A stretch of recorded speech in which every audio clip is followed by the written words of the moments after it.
Mi marido está a punto de vender a mi caballo campeón por 5 millones de euros cuando entro al salón de subastas con un escáner en la mano. El martillo del subastador está suspendido en el aire. Un solo golpe, y Emperador desaparecerá de mi vida para siempre. Los ojos de jeques árabes, aristócratas europeos y magnates del mundo ecuestre se vuelven hacia mí, molestos por la interrupción. En el centro del escenario, bajo las luces perfectas, todos creen ver a Sombra del Desierto. Yo sé que es mi emperador. Mi nombre es Lorena Vega. Tengo 36 años. Y el hombre que está a punto de vender lo que más amo como si fuera suyo no es un desconocido. Es mi marido, o mejor dicho, era mi marido. Si alguna vez alguien intentó vender lo que es tuyo como si no valieras nada, deja tu like y escribe desde qué país me ves. Lo que hice en esa subasta no solo salvó a mi caballo, destruyó la vida de quienes quisieron robarlo. Pero antes de contarte cómo destruí la farsa más elaborada que Felipe Mendoza jamás intentó, necesitas entender quién soy realmente. Porque esta historia no empieza con un martillo de subasta. Empieza hace 15 años, en las cuadras de un aras en ruinas que yo convertí en el mejor centro de cría de caballos de toda Andalucía. Mi padre, Antonio Vega, fue uno de los mejores domadores de caballos de su generación. No tenía dinero, ni títulos nobiliarios, ni conexiones con la élite ecuestre. Lo que tenía era un don que no se puede comprar. Entendía a los caballos como nadie más en este mundo. Crecí rodeada de cascos y crines. Antes de aprender a leer, ya sabía cómo calmar a un potro asustado. Antes de dar mis primeros pasos firmes, ya montaba a pelo por los campos de Jerez, sintiendo el viento en la cara y la libertad en el alma. Los caballos no mienten, Lorena, me decía mi padre mientras cepillábamos juntos a los animales al atardecer. Las personas dicen una cosa y piensan otra, pero un caballo siempre te dice exactamente lo que siente. Aprende a escucharlos y nunca te equivocarás. Cuando mi padre murió de un infarto a los 52 años, yo tenía 21. Me dejó 3 cosas: su pequeño terreno en las afueras de Jerez, 6 caballos que nadie más quería, y todo su conocimiento sobre cría y entrenamiento equino. Los primeros años fueron brutales. No tenía dinero para alimentar a los caballos, mucho menos para mantener las instalaciones. Trabajaba 18 horas al día, de madrugada entrenando, por las tardes dando clases de equitación a niños del pueblo, por las noches haciendo trabajos de herrería que otros rechazaban por ser demasiado difíciles. Dormía 4 horas cuando tenía suerte. Comía lo que sobraba después de asegurarme de que los caballos tuvieran su ración completa. Perdí peso hasta que mis huesos se marcaban bajo la piel. Pero nunca, jamás, consideré rendirme, porque mi padre me había enseñado algo más valioso que cualquier técnica de doma. Me había enseñado que la pasión verdadera no se mide en las buenas épocas, sino en las malas. Cualquiera puede amar algo cuando todo va bien. El verdadero amor se demuestra cuando todo parece perdido. Mi gran oportunidad llegó cuando un criador alemán visitó Jerez buscando caballos españoles para su programa de cría. Los grandes aras de la zona le mostraron sus mejores ejemplares. Animales hermosos, impecablemente entrenados, con pedigríes que se remontaban generaciones. Pero ninguno le convenció. Busco algo diferente, me explicó cuando, por pura casualidad, pasó por mi humilde propiedad.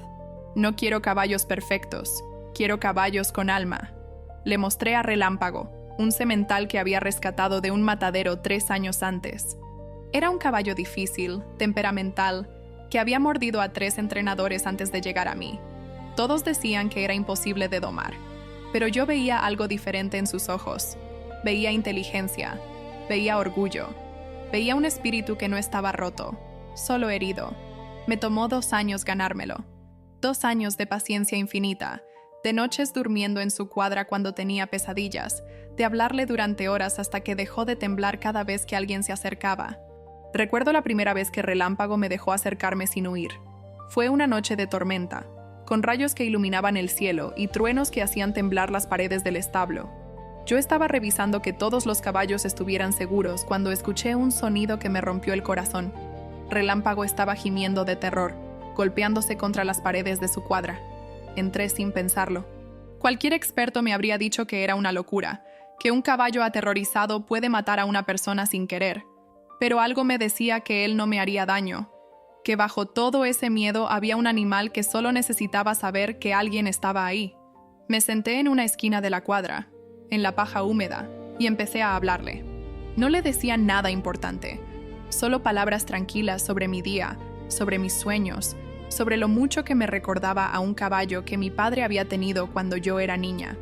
Al principio, Relámpago seguía temblando, sus ojos desorbitados por el pánico, pero poco a poco, muy lentamente, empezó a calmarse. Se acercó a mí paso a paso, como si estuviera probando el terreno, y finalmente, después de lo que pareció una eternidad, apoyó su cabeza en mi regazo y se quedó dormido. Lloramos juntos esa noche, yo por todo lo que había perdido desde la muerte de mi padre, él por todo el maltrato que había sufrido antes de llegar a mí, y cuando amaneció, algo había cambiado entre nosotros. Ya no era solo un caballo que estaba domando, era mi compañero, mi amigo, mi primer gran éxito. Cuando el criador alemán lo vio, Relámpago ejecutó una serie de movimientos que dejaron sin aliento a todos los presentes. No porque fueran técnicamente perfectos, sino porque había algo en la forma en que se movía, en la conexión visible entre el caballo y yo, que trascendía el entrenamiento. Eso, dijo el alemán con lágrimas en los ojos, eso es lo que estaba buscando. Me ofreció $500,000 por Relámpago. Lo rechacé. En cambio, le propuse algo diferente, una asociación. Él invertiría en expandir mis instalaciones y yo le proporcionaría acceso exclusivo a los potros que nacieran de mi programa de cría. Mantendría la propiedad de los caballos y el control total sobre su entrenamiento. El alemán aceptó. Fue la mejor decisión de su vida y la segunda mejor de la mía. La mejor decisión fue lo que hice con ese dinero. Invertí en tecnología. Porque verás, mientras todos los demás criadores seguían haciendo las cosas como se habían hecho durante siglos, yo vi el futuro. Y el futuro era digital. Contraté a un equipo de ingenieros especializados en biotecnología veterinaria. Les planteé un desafío que todos consideraron imposible: crear un sistema de identificación para caballos que fuera completamente invisible, imposible de falsificar, y que pudiera rastrear a un animal en cualquier parte del mundo. El resultado fue revolucionario. El proceso de desarrollo duró 3 años. 3 años de fracasos, de prototipos que no funcionaban, de noches sin dormir mientras revisábamos ecuaciones y circuitos. Hubo momentos en que pensé que era imposible, que estaba persiguiendo un sueño que la tecnología actual no podía hacer realidad. Pero mi padre me había enseñado que nada que valga la pena es fácil, y yo estaba decidida a crear algo que nadie más en el mundo tenía. El primer prototipo funcional llegó en el 3er año del proyecto. Era tosco, demasiado grande, y la batería duraba apenas 6 meses. Pero funcionaba. Podía rastrear a un caballo en tiempo real, desde cualquier parte del mundo. Lloramos de alegría ese día, todo el equipo de ingenieros y yo. Sabíamos que habíamos creado algo revolucionario, algo que cambiaría para siempre la industria ecuestre. Los siguientes 18 meses fueron de perfeccionamiento. Reducimos el tamaño del chip hasta que era casi invisible. Mejoramos la duración de la batería, usando tecnología de recarga por calor corporal. Añadimos capas de encriptación que hacían imposible hackear la señal. Y finalmente, desarrollamos el componente biométrico que almacenaba la identidad única de cada caballo. El día que implantamos el primer chip funcional en un caballo fue uno de los más emocionantes de mi carrera. Era Estrella, una yegua joven que acababa de nacer en el Haraz. La observé mientras el veterinario, bajo mi supervisión, colocaba el diminuto dispositivo bajo su piel. ¿Estás segura de que funcionará?, preguntó el veterinario, claramente escéptico. «Funcionará», respondí con una seguridad que no sabía de dónde venía. «Y algún día, este chip salvará la vida de un caballo. Lo sé». No sabía entonces cuán proféticas serían esas palabras. No imaginaba que años después, ese mismo sistema protegería a Emperador de ser robado para siempre. Desarrollamos un microchip del tamaño de un grano de arroz que se implantaba bajo la piel del caballo, en un punto específico que solo yo conocía. Este chip no era como los identificadores estándar que usan los veterinarios. Era algo completamente diferente. Primero, contenía un GPS de nivel militar, capaz de transmitir la ubicación exacta del caballo a través de satélites, sin importar dónde estuviera. El chip tenía una batería de litio miniaturizada que duraba 15 años, alimentada parcialmente por el calor corporal del animal. Segundo, almacenaba una huella biométrica completa del caballo, su ADN, sus patrones cardíacos únicos, las características microscópicas de su pelaje y sus cascos. Información que no podía ser alterada ni falsificada. Tercero, y esto era lo más innovador, El chip estaba conectado a un sistema central que yo controlaba desde mi teléfono. Podía ver la ubicación de cada uno de mis caballos en tiempo real. Podía acceder a su historial médico completo. Y lo más importante, podía demostrar, sin lugar a dudas, la identidad verdadera de cualquier caballo que llevara mi chip. Llamé al sistema Identidad Equina. Lo patenté a mi nombre, con todos los derechos reservados, y empecé a implantar chips en cada caballo que nacía en mi aras. Nadie sabía de esto. Ni mis empleados, ni mis socios comerciales, ni siquiera el criador alemán que había financiado mi expansión inicial. Era mi secreto, mi seguro, mi protección contra un mundo que había aprendido a no confiar. Los años siguientes fueron un torbellino de éxito. Mi Haras, que rebauticé como Vega Ecuestre, se convirtió en el centro de cría más prestigioso de España. Mis caballos ganaban competiciones internacionales. Los jeques árabes hacían cola para comprar mis potros. Las revistas especializadas me llamaban la susurradora de caballos, por mi habilidad para entrenar animales que otros consideraban imposibles. Y entonces apareció Felipe Mendoza. Lo conocí en una subasta de caballos en Madrid. Él era el heredero de una familia que alguna vez había sido importante en el mundo ecuestre español, pero que había venido a menos por mala gestión y peores inversiones. Los Mendoza todavía tenían el nombre, todavía tenían las conexiones, pero el dinero se había evaporado hacía mucho tiempo.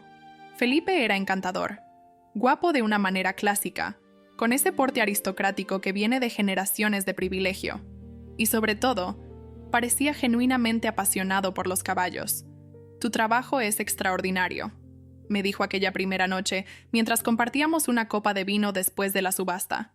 «Lo que has logrado con Vega Ecuestre es algo que mi familia nunca pudo hacer. Combinar tradición con innovación». Me halagó que alguien de su linaje reconociera mi trabajo. Los Mendoza, aunque venidos a menos, seguían siendo respetados en los círculos ecuestres. Su aprobación significaba algo. Lo que no vi fue la forma en que sus ojos brillaban cuando hablaba de mis instalaciones. No era admiración por los caballos, era codicia por lo que representaban. Nos casamos un año después de conocernos. Fue una boda pequeña, en mi aras, rodeados de caballos y campos de olivares. Felipe insistió en que no necesitábamos ostentación. «Lo nuestro es diferente», decía. «Es auténtico». La ceremonia fue hermosa, o eso creí en ese momento. Intercambiamos votos bajo un arco de flores blancas mientras Emperador y Relámpago observaban desde sus cuadras cercanas. Recuerdo pensar que había encontrado al hombre perfecto, alguien que entendía mi mundo y quería ser parte de él. Mi mejor amiga, Carmen, fue mi dama de honor.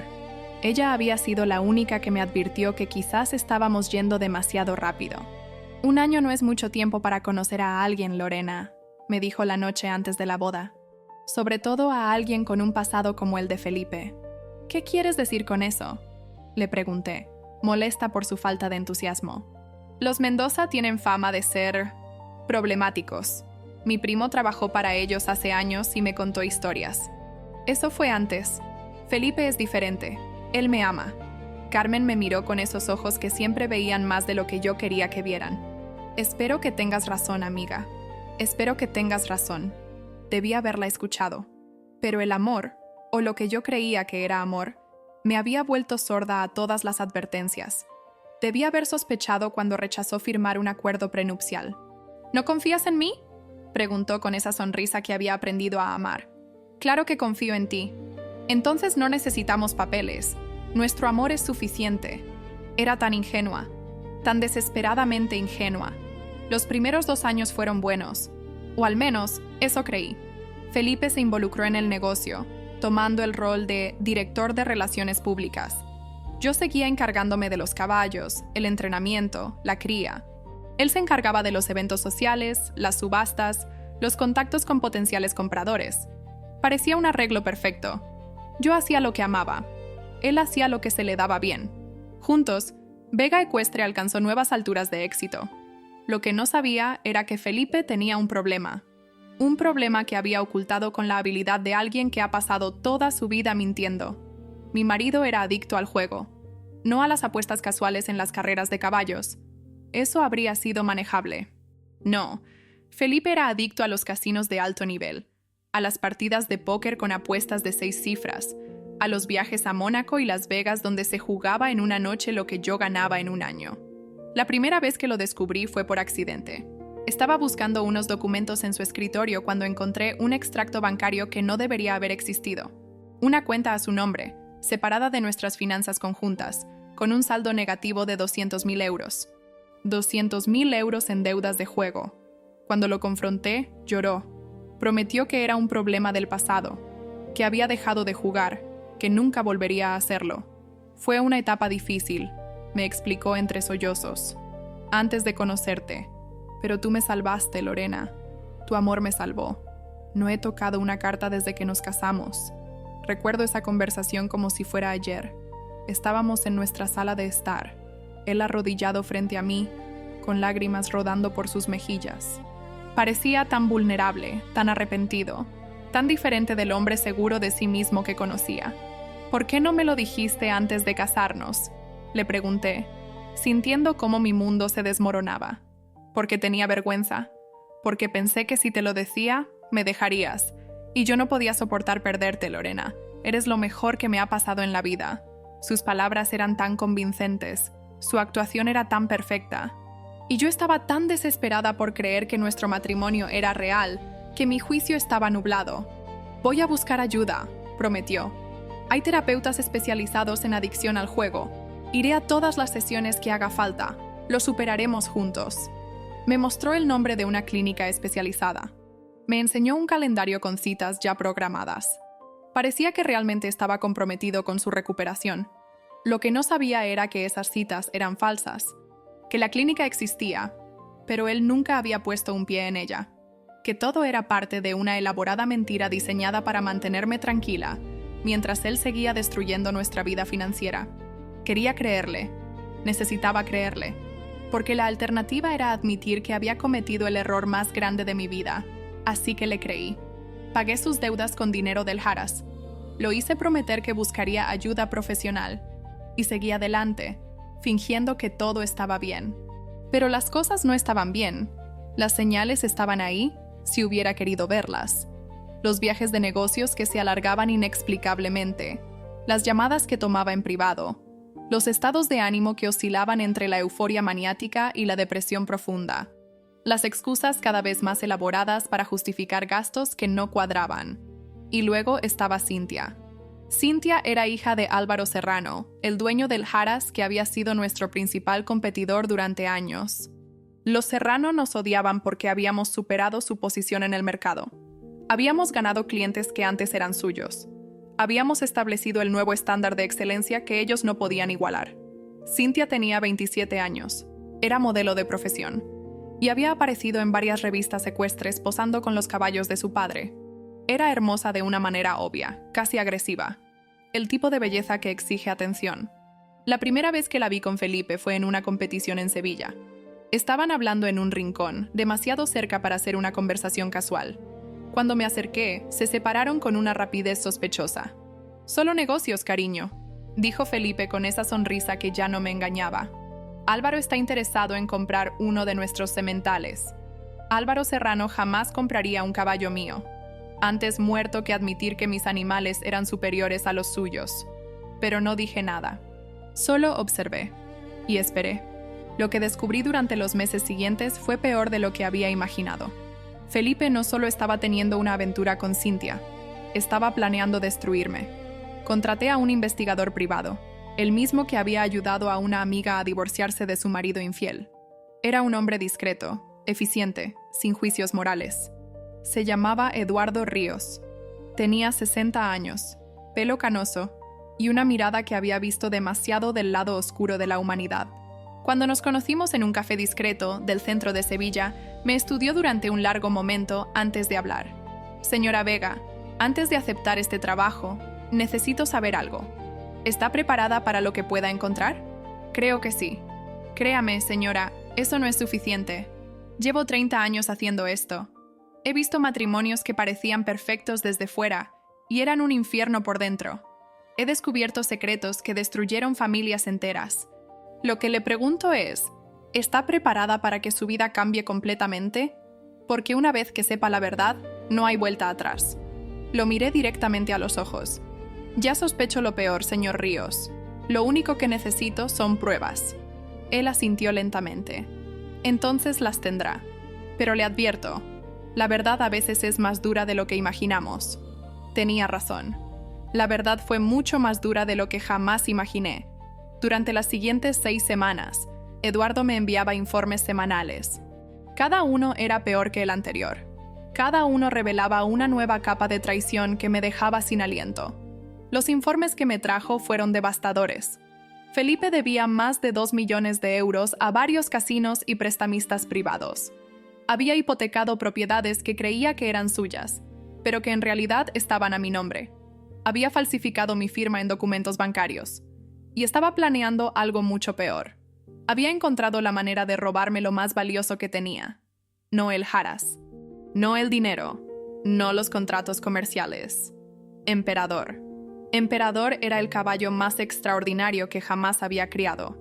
Hijo de Relámpago y una yegua árabe que había adquirido en una subasta en Dubái, era la culminación de 15 años de trabajo. Su pelaje era de un negro tan intenso que parecía absorber la luz. Sus movimientos tenían una gracia que hacía llorar a los espectadores. Su temperamento era una mezcla perfecta de fuego y nobleza. Recuerdo el día que nació como si fuera ayer. Fue una noche de primavera, con las estrellas brillando sobre Jerez y el olor a azahar flotando en el aire. Llevaba horas junto a la yegua, Sahara, esperando el momento del parto. Cuando finalmente vimos las patas delanteras asomando, contuve la respiración.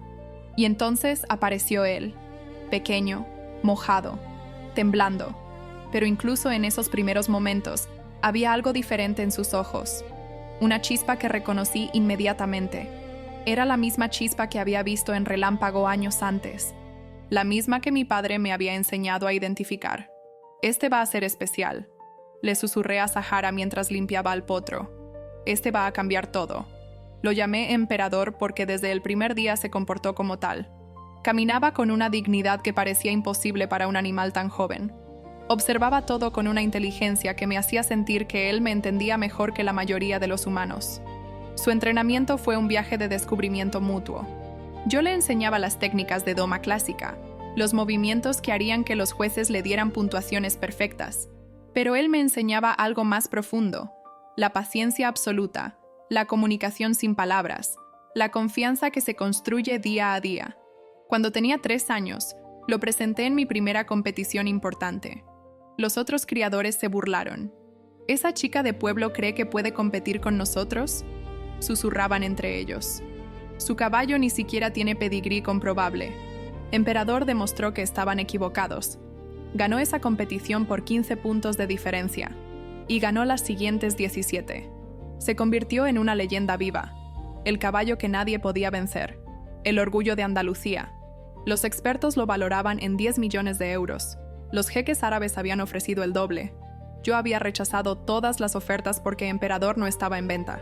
Era mi legado, mi orgullo, el caballo que demostraba que una niña huérfana de Jerez podía crear algo que los aristócratas del mundo entero codiciaban. Y Felipe había encontrado la manera de robármelo. El plan era elaborado. Felipe había convencido a Álvaro Serrano de que participara a cambio de una parte de las ganancias. Juntos, robarían a Emperador de noche, cuando yo estuviera en un viaje de negocios. Lo teñirían de un tono marrón oscuro para disimular su pelaje distintivo. Le crearían documentos falsos que lo identificaban como Sombra del Desierto, un caballo supuestamente criado en una granja privada de Marruecos. Y luego lo venderían en una subasta exclusiva en Madrid, donde Felipe tenía contactos que no harían demasiadas preguntas. El comprador más probable sería algún jeque del Golfo o un magnate asiático, alguien que sacaría al caballo del país inmediatamente. Para cuando yo descubriera lo que había pasado, Emperador estaría en otro continente y los millones de la venta estarían en una cuenta offshore que Felipe y Cynthia usarían para empezar una nueva vida juntos. Cuando leí el informe del investigador, me temblaron las manos. No de miedo, de furia. 7 años. Había pasado 7 años de mi vida con este hombre. Había confiado en él con mi trabajo, mi hogar, mi corazón. Y todo ese tiempo, él solo había estado esperando el momento perfecto para apuñalarme por la espalda. Pero Felipe había cometido un error fatal. El mismo error que cometen todos los que me subestiman.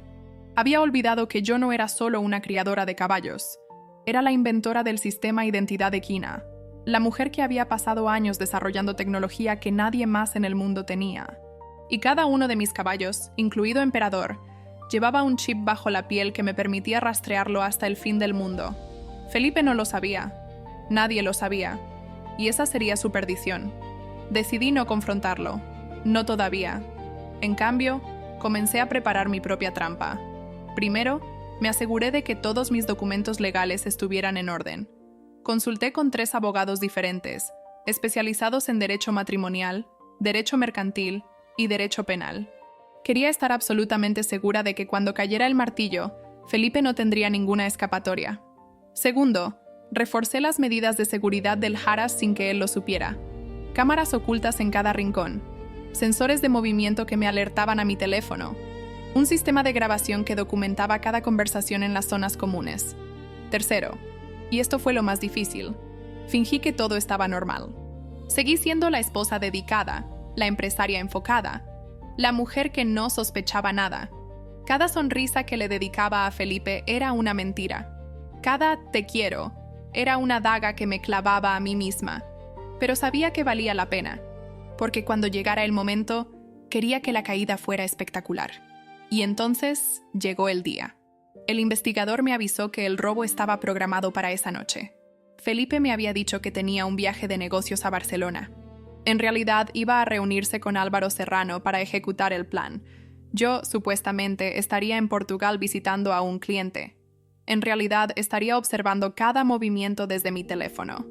A las 11 de la noche, las cámaras captaron a un camión entrando por la puerta trasera del Haras. Reconocí al conductor. Era uno de los empleados de Serrano. Detrás de él, un segundo vehículo.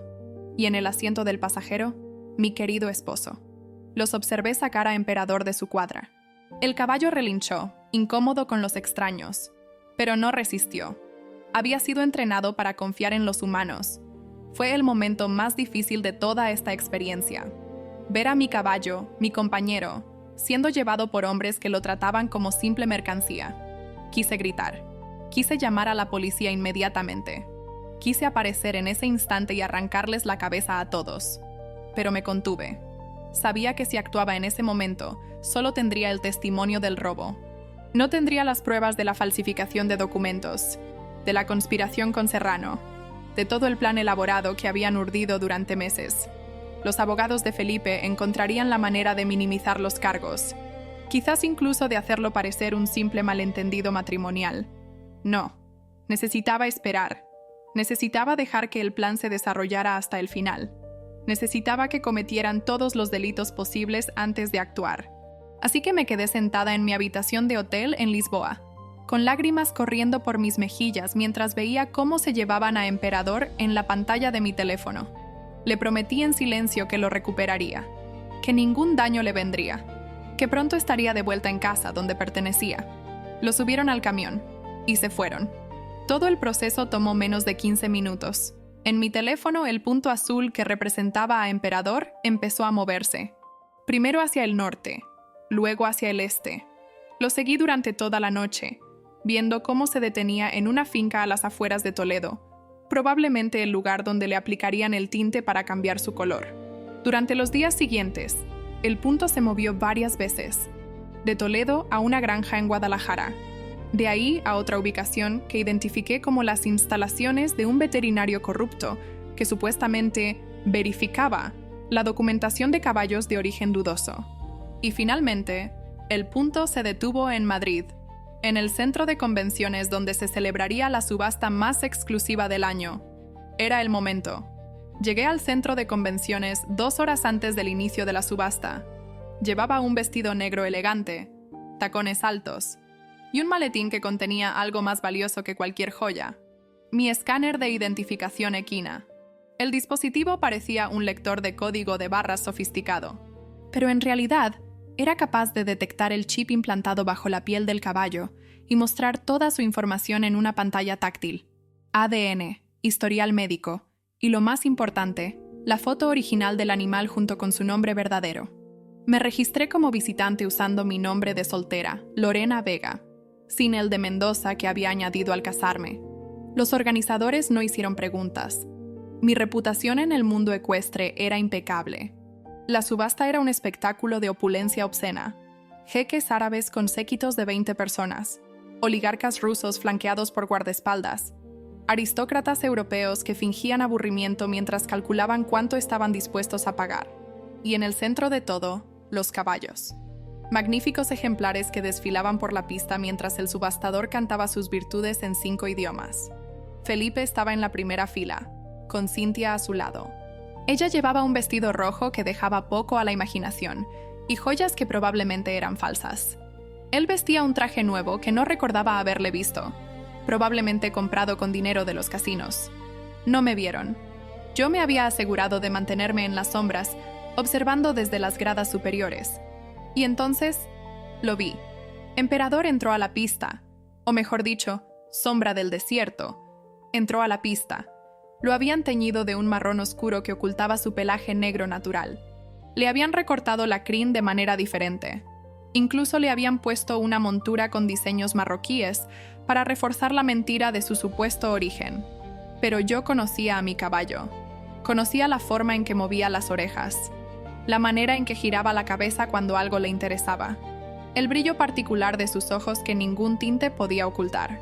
Era emperador, sin ninguna duda. El subastador comenzó su presentación. Lote número 17. Sombra del Desierto. Semental de 6 años, criado en una finca privada en Marruecos. Un animal extraordinario con linaje árabe puro. La puja inicial es de 1 millón de euros. Las paletas empezaron a levantarse. 1 millón, 1.500.000, 2 millones, 3. Vi a Felipe sonriendo, calculando mentalmente su parte de las ganancias. Vi a Cynthia apretando su brazo con anticipación. Vi a los compradores potenciales evaluando al animal sin sospechar que estaban a punto de ser cómplices de un robo. La puja llegó a 4 millones. 4.500.000. ¿Alguien ofrece 5 millones? Preguntó el subastador. Un jeque de Dubái levantó su paleta. 5 millones de euros. ¿Tenemos 5.500.000? El silencio se extendió por el salón. 5 millones era una suma astronómica, incluso para este público. El subastador levantó su martillo. 5 millones de euros a la 1, 5 millones a las 2. Y entonces me levanté. ¡Alto!, dije con voz que resonó por todo el recinto. Este caballo es robado. El caos fue instantáneo. Guardias de seguridad corrieron hacia mí. Los asistentes se levantaron de sus asientos, confundidos. El subastador dejó caer el martillo sin completar la venta. ¿Y Felipe? Felipe me miraba con una expresión que nunca olvidaré.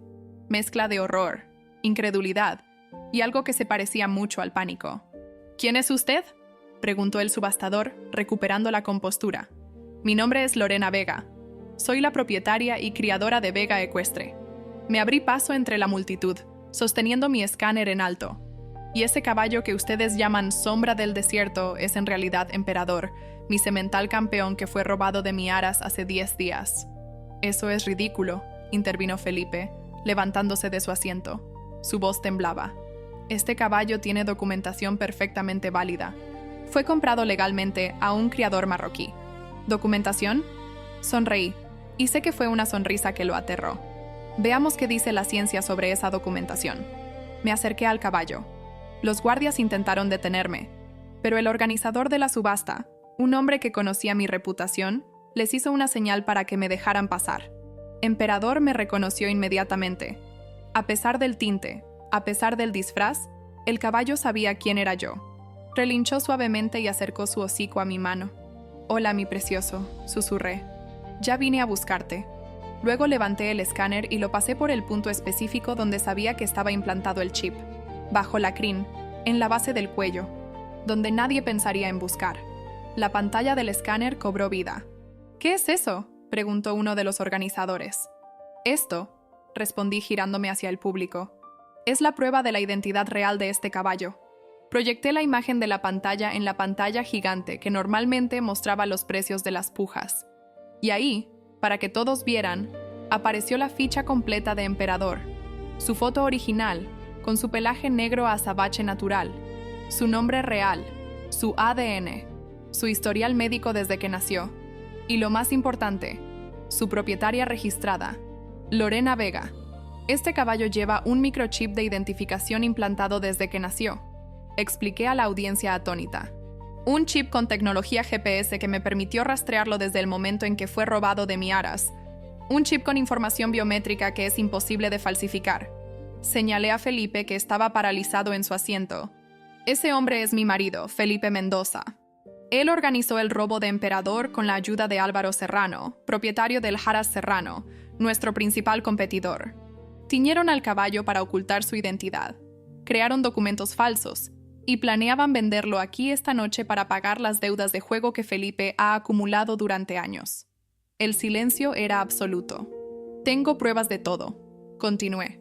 Grabaciones de video del robo, registros de las deudas de juego, testimonios de empleados que fueron cómplices. Y por supuesto, este chip que demuestra sin lugar a dudas que este caballo es Emperador, valorado en 10 millones de euros, y que fue robado de mi propiedad. Felipe intentó levantarse, probablemente para huir, pero los guardias de seguridad, ahora conscientes de la situación, lo rodearon inmediatamente. «Esto es un malentendido», balbuceó. «Lorena, cariño, podemos hablarlo». ¿Hablarlo? Mi voz era fría como el hielo. ¿Quieres hablar sobre cómo planeabas robarme, vender mi caballo y huir con tu amante? Señalé a Cintia, que estaba intentando escabullirse hacia la salida. Esa mujer es Cintia Serrano, hija de tu cómplice. Lleva meses planeando esto contigo. Cintia fue detenida antes de llegar a la puerta. El organizador de la subasta se acercó a mí, claramente abrumado por la situación.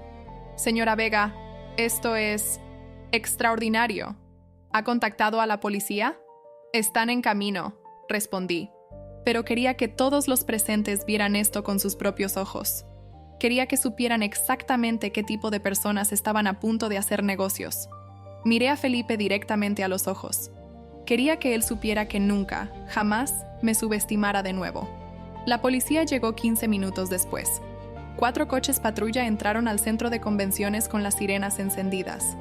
Los agentes, previamente informados de la situación por Eduardo Ríos, sabían exactamente a quién buscar y qué cargos presentar. El arresto fue un espectáculo que ninguno de los presentes olvidaría jamás. Felipe intentó mantener la compostura mientras lo esposaban, pero su máscara de seguridad se había desmoronado completamente. Sudaba profusamente. Sus manos temblaban. Y cuando el policía le leyó sus derechos, se le quebró la voz intentando protestar. «Esto es un error», repetía una y otra vez. «Mi esposa está confundida. Puedo explicarlo todo». Pero no había nada que explicar. Las pruebas eran abrumadoras. Los videos del robo, las grabaciones de las reuniones con Álvaro Serrano, los documentos falsificados, los mensajes con Cintia planeando su nueva vida juntos. Todo estaba documentado, fechado, irrefutable. Cintia, por su parte, lloró histéricamente durante todo el arresto. No eran lágrimas de arrepentimiento, sino de furia. Gritaba que Felipe le había prometido millones, que le había jurado que el plan era perfecto, que era culpa suya que todo hubiera salido mal. Su padre, Álvaro Serrano, fue detenido en su propiedad 1 hora después. Según me contó Eduardo más tarde, Serrano intentó huir cuando vio llegar a la policía, pero fue interceptado antes de poder salir de su finca. Lo encontraron con una maleta llena de documentos que intentaba destruir, pruebas adicionales de su participación en la conspiración. Los cargos incluían robo agravado, falsificación de documentos, fraude y conspiración. El valor de lo robado, sumando a Emperador y los daños a mi reputación, superaba los 15 millones de euros. Mientras se llevaban a Felipe esposado, se volvió hacia mí una última vez. «¿Cómo?», preguntó con voz quebrada. «¿Cómo sabías?». Sonreí. «Nunca me conociste realmente, Felipe. Pensaste que era solo una criadora de caballos, una artesana de pueblo que podías manipular. Pero olvidaste algo importante. Me acerqué a él, lo suficiente para que solo él pudiera escucharme. Yo no solo crío caballos, yo los protejo. Y protejo todo lo que amo con la misma ferocidad con la que una yegua protege a su potro». Lo vi palidecer mientras los policías lo sacaban del edificio. Era la última vez que veía a mi marido, y fue exactamente como quería que terminara. Si alguna vez alguien te subestimó por ser mujer, por venir de un pueblo pequeño, por no tener un apellido importante, suscríbete y activa la campanita. Lo que hice después destruyó un imperio de mentiras. Los meses siguientes fueron un torbellino de procedimientos legales, cobertura mediática y reconstrucción personal. El juicio contra Felipe y sus cómplices fue un espectáculo mediático. La prensa lo llamó el caso del caballo fantasma. Los tabloides publicaron fotos de Felipe entrando al juzgado, su traje arrugado, su expresión derrotada. Las redes sociales se inundaron de memes comparando su caída con las de otros famosos arruinados por su propia arrogancia. Mi abogado presentó un caso impecable. Las grabaciones del robo, los registros financieros de las deudas de juego, los testimonios de los empleados que habían sido presionados para participar. Y por supuesto, los datos del chip de emperador, que demostraban sin lugar a dudas la identidad del caballo y la secuencia del robo. Felipe intentó defenderse alegando que yo había exagerado, que solo quería vender temporalmente al caballo para cubrir deudas que, según él, eran de ambos. Pero las pruebas eran demasiado contundentes. Documentos falsificados, cuentas offshore preparadas para recibir el dinero, mensajes con Cynthia planeando su nueva vida juntos después de la venta. El juez no tuvo piedad. Felipe fue condenado a 6 años de prisión por robo agravado, fraude y falsificación de documentos. Álvaro Serrano recibió 4 años por complicidad. Cynthia, 3 años y medio. Además, se ordenó la confiscación de todas sus propiedades para compensar los daños causados. Felipe perdió todo: su herencia familiar, que ya estaba hipotecada, su reputación en el mundo ecuestre, que quedó destruida para siempre, y por supuesto, cualquier pretensión de mantener una relación conmigo. El divorcio fue rápido. Mi abogado demostró que todo lo que Felipe había aportado al matrimonio eran deudas y mentiras. El juez me concedió el 100% de los bienes matrimoniales, que de todas formas eran míos desde el principio. Pero más satisfactorio que la sentencia fue ver la caída de los Serrano. Durante décadas, la familia Serrano había sido sinónimo de arrogancia en el mundo ecuestre español. Álvaro, su patriarca, se jactaba constantemente de su linaje puro y su tradición centenaria. Miraba por encima del hombro a todos los que no pertenecían a su círculo de élite, especialmente a mujeres como yo que habían construido sus propios imperios desde cero. Recuerdo un incidente en una competición de doma clásica, 3 años antes del escándalo. Yo había ganado el primer premio con relámpago, superando por varios puntos a los caballos de Serrano. En lugar de felicitarme, Álvaro se acercó a mí con esa sonrisa condescendiente que tanto odiaba. «Enhorabuena, señorita Vega», dijo, pronunciando mi apellido como si fuera un insulto. «Supongo que hasta un reloj roto da la hora correcta 2 veces al día». «Gracias, señor Serrano», respondí con calma.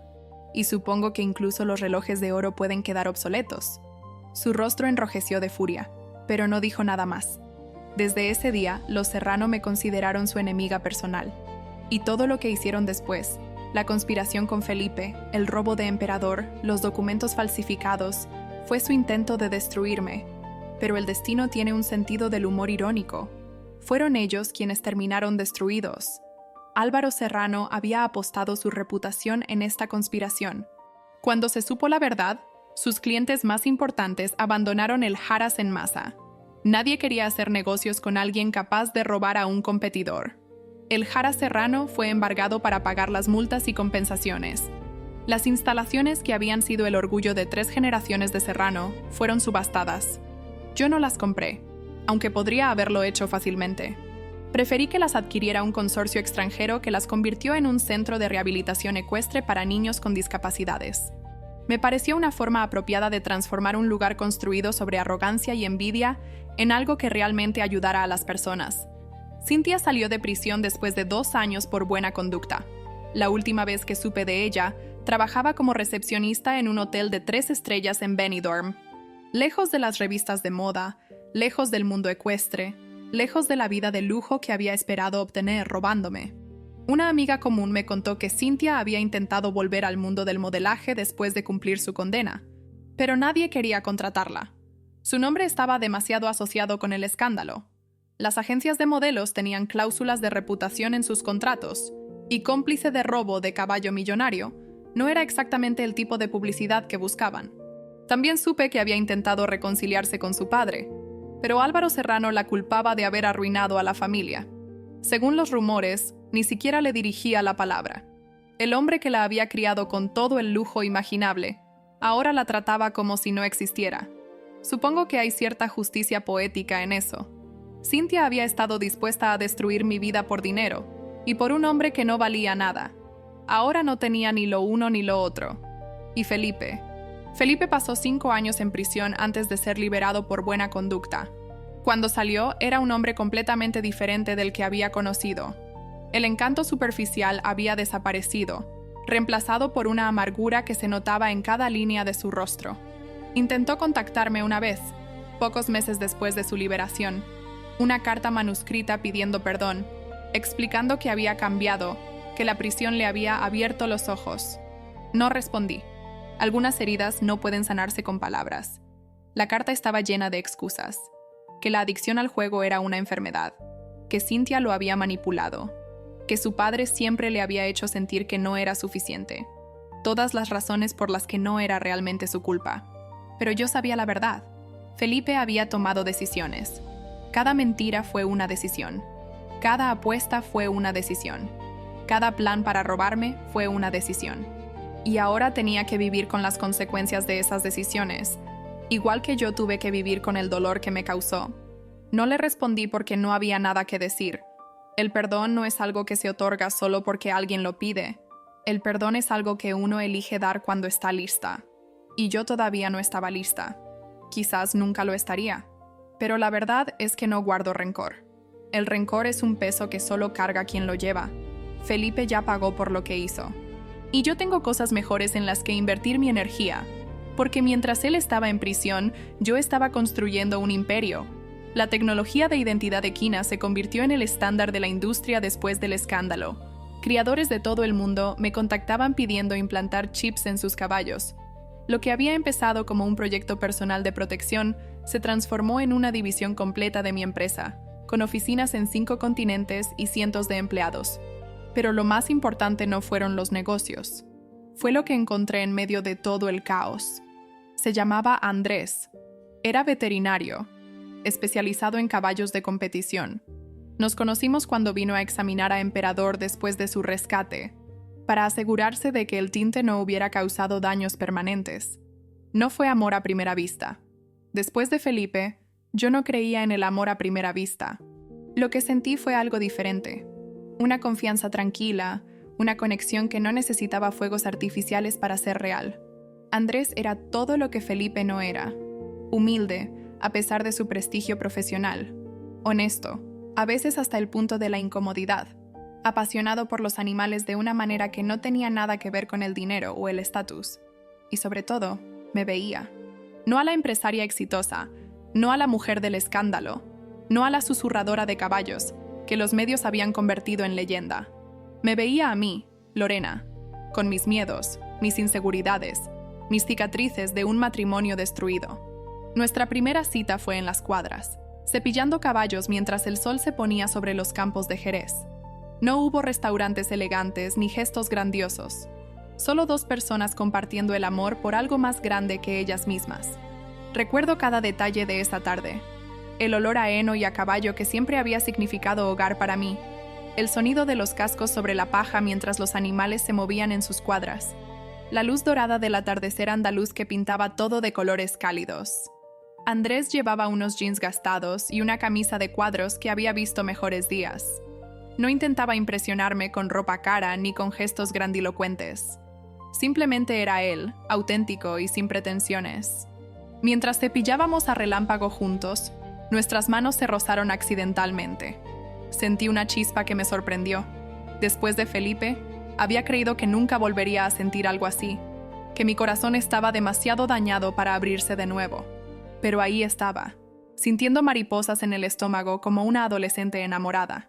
Tienes una conexión especial con ellos, observó Andrés mientras veía cómo Relámpago apoyaba su cabeza en mi hombro. Nunca había visto nada igual.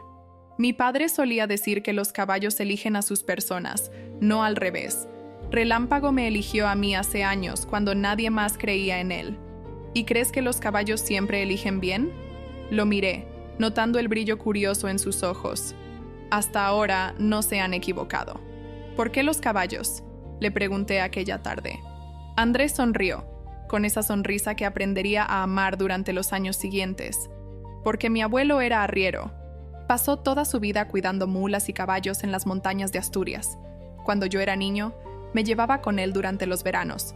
Me enseñó que los animales merecen el mismo respeto que las personas, a veces más. ¿Más? Los animales no mienten, Lorena. No manipulan. No fingen ser algo que no son. Son honestos de una manera que los humanos hemos olvidado. Me quedé mirándolo, sintiendo algo que no había sentido en mucho tiempo. Algo parecido a la esperanza. Mi padre decía algo similar, murmuré. Entonces era un hombre sabio. Lo era. Sonreí, recordando. También me dijo que aprendiera a escuchar a los caballos, y nunca me equivocaría sobre las personas. ¿Y qué te dicen sobre mí? Miré a Emperador, que estaba observándonos desde su cuadra con esa expresión que yo conocía tan bien. Dice que eres de fiar, respondí. Y Emperador nunca se equivoca. Nos casamos un año después, en el mismo lugar donde había celebrado mi primera boda. Pero esta vez, todo fue diferente. La mañana de la boda, me desperté sola en mi habitación y me quedé un momento mirando el techo. Pensé en todo lo que había pasado para llegar hasta aquí. Las noches de lágrimas después de descubrir la traición de Felipe. Los meses de preparación para la confrontación en la subasta. El momento de terror cuando pensé que quizás todo saldría mal. Y ahora estaba aquí, a punto de casarme de nuevo. Pero esta vez, sabía exactamente lo que estaba haciendo. Esta vez, elegía con los ojos abiertos. Carmen, mi mejor amiga, entró en la habitación mientras yo me vestía. ¿Nerviosa?, preguntó. Sorprendentemente no. Por primera vez en mucho tiempo, sé exactamente lo que quiero. Te lo dije hace años, cuando te casaste con Felipe. Te dije que era demasiado rápido. Y tenías razón. Debí haberte escuchado. Carmen sonrió y me abrazó. Lo importante es que ahora estás tomando la decisión correcta. Andrés es un buen hombre, Lorena. Lo veo en cómo te mira. Lo veo en cómo trata a los caballos. Es real. Lo es, confirmé. Es la persona más real que he conocido. La ceremonia fue íntima. No hubo pretensiones de aristocracia. No hubo invitados impresionantes ni demostraciones de riqueza. Solo nuestras familias, nuestros amigos más cercanos y los caballos que habían sido testigos de todo mi viaje. Emperador estaba ahí, observándonos desde su cuadra con esa expresión que yo conocía tan bien. Cuando Andrés y yo intercambiamos anillos, juro que el caballo relinchó suavemente, como si estuviera dando su bendición. Andrés escribió sus propios votos, algo que Felipe jamás habría considerado hacer. Lorena, dijo mientras sostenía mis manos, no prometo darte una vida perfecta. No prometo que nunca tendremos problemas, pero prometo estar ahí cuando los tengamos. Prometo escucharte, respetarte y recordarte quién eres en los días en que lo olvides. Prometo amarte no a pesar de tu fuerza, sino por ella. Lloré durante toda la ceremonia, pero por primera vez en mucho tiempo eran lágrimas de felicidad. Hoy, 5 años después del escándalo que cambió mi vida, estoy sentada en la oficina de mi nueva sede central. El edificio es impresionante, cristal y acero, diseñado para parecerse a las formas fluidas de un caballo en movimiento. Pero lo que más me gusta es la vista desde mi ventana. Desde aquí puedo ver los campos donde Emperador pasta tranquilamente, ya recuperado de su pelaje natural, tan negro y brillante como siempre. Vega Ecuestre se ha convertido en la empresa de cría de caballos más importante de Europa. La división de identidad equina opera en 30 países. Hemos prevenido docenas de robos similares al que casi me destruyó, y cada caballo que protegemos es una victoria personal. Pero lo que más me enorgullece no son los números ni los reconocimientos. Es la fundación que creé en nombre de mi padre. Cuando decidí crear la fundación, pasé semanas pensando en cómo debería funcionar. No quería simplemente dar dinero a la gente. Quería crear un sistema que transformara vidas de la misma manera que mi padre había transformado la mía. Recordaba los años difíciles después de su muerte, cuando no tenía a nadie que me guiara. Recordaba la soledad de no tener mentores, de tener que aprender cada lección a base de errores y fracasos. Y quería que los jóvenes que vinieran después de mí tuvieran algo que yo nunca tuve, un sistema de apoyo. Así nació la Fundación Antonio Vega. El proceso de selección es riguroso pero justo. No nos importa si los candidatos vienen de familias ricas o pobres, si tienen conexiones en el mundo ecuestre o no. Lo único que nos importa es la pasión. La misma pasión que vi en los ojos de mi padre cuando me enseñaba a montar. La misma pasión que siento cada vez que entro a una cuadra. Cada candidato debe pasar una semana en el Haras, trabajando con los caballos, demostrando que realmente tiene vocación para esto. Muchos llegan creyendo que trabajar con caballos es romántico y glamoroso. Se van cuando descubren que también significa levantarse a las 5 de la mañana, limpiar cuadras y trabajar bajo la lluvia y el sol sin quejarse. Pero los que se quedan, los que pasan esa prueba de fuego, son los verdaderos elegidos. Son los que entienden que este trabajo no se trata de fama ni de dinero. Se trata de amor. Amor por unos animales que te lo dan todo sin pedir nada a cambio. La Fundación Antonio Vega ofrece becas a jóvenes de familias humildes que sueñan con trabajar con caballos, pero no tienen los medios para formarse. Cada año, seleccionamos a 30 estudiantes de toda España y les damos formación completa en doma, cría y cuidado equino. Andrés dirige los talleres de veterinaria. Yo superviso el programa de entrenamiento. Juntos estamos asegurando que el conocimiento que mi padre me transmitió, el amor por los caballos que definió mi vida, pase a la siguiente generación. Tu padre estaría orgulloso, me dice Andrés cada vez que vemos a un nuevo graduado conseguir su primer trabajo en el mundo ecuestre. Lo sé, respondo. Pero más importante, yo estoy orgullosa de mí misma. Hay una graduada de la fundación que me marcó especialmente. Se llamaba Lucía. Tenía 19 años cuando llegó, y venía de una situación familiar muy difícil. Su padre había muerto cuando ella era niña, y su madre trabajaba 2 empleos para mantener a 4 hijos. Lucía nunca había montado un caballo en su vida, pero tenía algo en los ojos que reconocí inmediatamente. Hambre. No hambre de comida, sino hambre de propósito. Al principio, los otros instructores dudaban de ella. No tiene experiencia, decían. Viene demasiado atrasada. Nunca va a alcanzar el nivel de los demás. Pero yo veía algo diferente. Veía a una chica que se levantaba a las 4 de la mañana para practicar antes de que empezaran las clases oficiales, que estudiaba libros de anatomía equina durante sus descansos, que hacía preguntas constantemente, absorbiendo cada pieza de información como una esponja. Lucía se graduó con honores 2 años después. Ahora trabaja como entrenadora principal en un Haras de Sevilla y ha empezado su propio programa para enseñar equitación a niños de familias desfavorecidas. Cada vez que veo una foto de ella rodeada de sus estudiantes, sonrío. Porque eso es exactamente lo que mi padre habría querido. No solo transmitir conocimiento, sino encender la chispa de la pasión en otros. A veces cuando estoy sola con Emperador, le cuento todo lo que pasó. Sé que suena extraño. Hablar con un caballo sobre traiciones y juicios y segundas oportunidades. Pero él fue parte de todo esto. Él fue el premio que Felipe intentó robar. Él fue la prueba que lo condenó. Y de alguna manera, siento que él entiende. Gracias por ser tan especial, le susurro mientras acaricio su crin negra. Gracias por valer la pena de proteger. Emperador resopla suavemente, como si estuviera de acuerdo. Hace poco recibí una carta de una mujer en Argentina que había pasado por algo similar.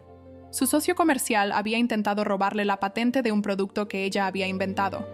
Durante meses, se sintió impotente, convencida de que no había nada que pudiera hacer.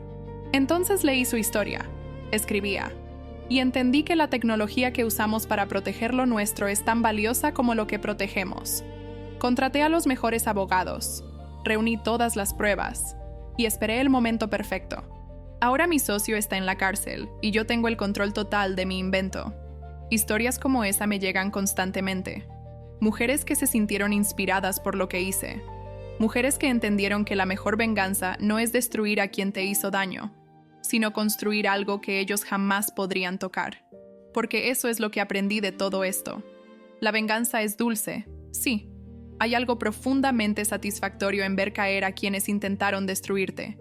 Pero la venganza sola es vacía. Es un fuego que consume pero no construye nada. Lo que realmente importa es lo que haces después. Si sientes que la justicia tarda pero llega, deja tu like y cuéntame en los comentarios si alguna vez tuviste que proteger algo que amabas. Lo que viene ahora cambió mi vida para siempre.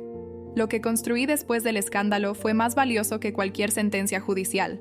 Construí una empresa que protege a miles de caballos en todo el mundo. Construí una fundación que da oportunidades a jóvenes que de otra manera nunca las tendrían. Construí una vida con un hombre que me ama por quien soy, no por lo que puedo darle. Y construí la certeza de que nadie, nunca más, podrá quitarme lo que es mío. Mis caballos están protegidos por tecnología que yo inventé. Mi empresa está protegida por estructuras legales que yo diseñé. Mi corazón está protegido por la sabiduría que adquirí a través del dolor. Felipe pensó que podía robarme mi caballo campeón. Terminó regalándome la oportunidad de demostrar que era mucho más de lo que él jamás imaginó. Álvaro Serrano pensó que podía destruir a su competidora. Terminó perdiendo todo lo que su familia había construido durante generaciones. Cintia pensó que podía robarme a mi marido. Terminó descubriendo que lo que había ganado no valía nada. Y yo, la niña huérfana de Jerez que crecía entre caballos y sueños, terminé siendo exactamente lo que siempre supe que podía ser. Una mujer imparable. A todas las mujeres que están escuchando esto, si alguna vez alguien intenta robarte lo que es tuyo, ya sea un caballo, una empresa, una idea o simplemente tu dignidad, recuerda mi historia. No tienes que aceptar el robo en silencio. No tienes que fingir que no duele. No tienes que rendirte porque alguien con más poder o más recursos decidió que lo tuyo debería ser suyo. Protégete. Prepárate. Espera el momento adecuado. Y cuando ese momento llegue, actúa con la precisión de un escáner que revela la verdad oculta. Porque a veces, el chip que llevas bajo la piel, metafórica o literalmente, es la diferencia entre perder todo y ganar mucho más de lo que jamás imaginaste. Mi nombre es Lorena Vega. Tengo 39 años. Soy la fundadora de Vega Ecuestre, inventora del sistema Identidad Equina, esposa de un hombre maravilloso y protectora de los caballos más extraordinarios del mundo. Y todo empezó el día que mi marido intentó vender a Emperador sin saber que yo podía rastrearlo hasta el fin del mundo. Hay una lección que mi padre me enseñó cuando era niña, una lección que he llevado conmigo toda la vida. Los caballos no mienten, Lorena, las personas sí. Pero las personas que mienten siempre terminan tropezando con la verdad. Tu trabajo es asegurarte de estar ahí cuando tropiecen. Felipe tropezó. Álvaro tropezó. Cintia tropezó. Y yo estaba ahí, con mi escáner en la mano, lista para mostrarle al mundo exactamente quiénes eran. Ahora cada mañana me despierto junto a Andrés en nuestra casa en el campo. Desayunamos viendo a los caballos pastar. Vamos juntos a las cuadras, donde él revisa la salud de los animales, mientras yo planifico los entrenamientos del día. Por las tardes, trabajo en nuevos proyectos. La siguiente generación del sistema Identidad Equina, que será aún más pequeña, más precisa, más imposible de detectar. Nuevas líneas de cría que combinarán lo mejor de la tradición española con técnicas modernas. Más oportunidades para jóvenes que sueñan con dedicar su vida a los caballos. Y por las noches, antes de dormir, salgo a despedirme de Emperador. Está viejo ya, mi campeón. Sus movimientos son más lentos, su pelaje tiene algunas canas, pero sigue siendo el caballo más extraordinario que jamás he conocido. El caballo que me enseñó que lo más valioso que tenemos merece ser protegido con todo lo que somos. Buenas noches, Emperador, le susurro cada noche, acariciando su hocico suave. Gracias por ser tú. Y él resopla suavemente, como si dijera, gracias por no rendirte nunca. A veces pienso en cómo habría sido mi vida si Felipe no hubiera intentado robármelo, si hubiera sido un marido honesto, si nunca hubiera tenido que activar el sistema de rastreo ni confrontarlo en aquella subasta. Probablemente seguiría casada con él. Probablemente seguiría sintiéndome invisible, subestimada, nunca suficiente. Probablemente nunca habría conocido a Andrés. Nunca habría expandido Identidad Equina. Nunca habría creado la fundación en nombre de mi padre. De una manera extraña, la traición de Felipe fue el catalizador que necesitaba para convertirme en quien realmente soy. No le agradezco por ello. No se merece gratitud por intentar destruirme. Pero sí reconozco que a veces, las peores experiencias de nuestra vida son las que nos forjan en personas más fuertes. El dolor no tiene sentido en sí mismo, pero lo que hacemos con ese dolor, las decisiones que tomamos después de sufrir, eso es lo que define quiénes somos. Yo decidí usar mi dolor para proteger, para construir, para inspirar, y esa decisión ha marcado cada día de mi vida desde entonces. Así que si estás pasando por algo similar, si alguien está intentando robarte lo que es tuyo, si te sientes sola y sin opciones, recuerda, no estás sola. Hay opciones que quizás aún no puedes ver. Y el momento de actuar llegará. Si tienes la paciencia de esperarlo y la fuerza de aprovecharlo. Mi padre tenía razón. Los caballos no mienten. Y si aprendemos a escucharlos, si aprendemos a proteger lo que amamos con la misma ferocidad con la que una yegua protege a su potro, entonces nada ni nadie podrá derrotarnos.